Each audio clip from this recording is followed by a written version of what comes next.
All right, guys, in our last conjoined topic, usually on this podcast we do two apiece and we go back and forth on one together. It's actually one that was announced this week that was passed up on the channel but saved for the podcast, and that's going to be the brand new gamer bed.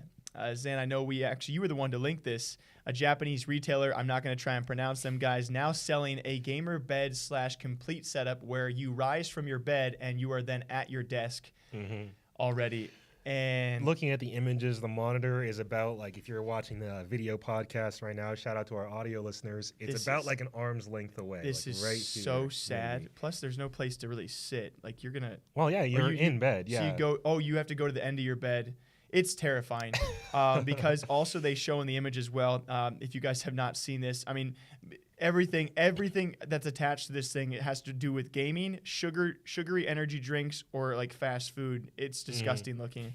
Pretty much at no point in time do you ever have to leave your room or your bed to game. Retail price right now, just over $1,000. And make sure to include that snacks are sold separately. Oh yeah, of course. Gotta give people a heads up. Don't want to expect like a G Fuel can or with Pringles. Like what? Nothing at all. I didn't get that with my gaming bed. Refunding right away. Charge back. I think it's very obvious we're gonna share the same opinion on this one. This is not the move for me. That my vote would be no.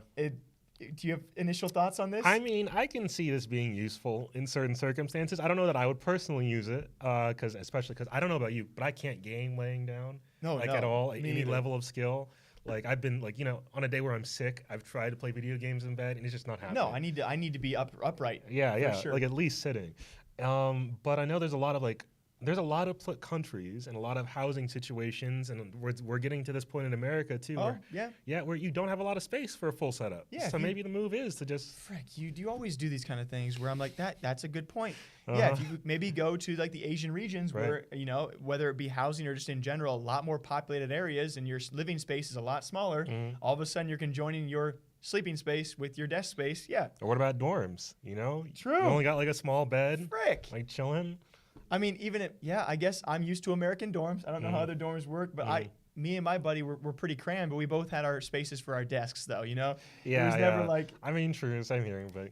The first thing I thought of was Wall-E the movie, where they're like living off the machines, and they're not even like eating anymore. They're just like, and they're getting really, really... That's my first thought. I don't think it's needed, but you're right. It might be a nice functionality for someone out there. Yeah, certainly not for everybody, but, shout out to the people it's useful for. Yeah, and if it's not useful, then we won't use it. I mean, heck, we already saw Scump giving interviews from bed. Who's to say we're not about to see CDL events like just chilling in bed? Freaking go. Imagine though. Oh, never mind. I'm not going to go down that rabbit hole.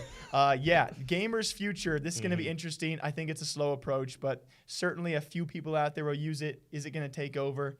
We can only hope not.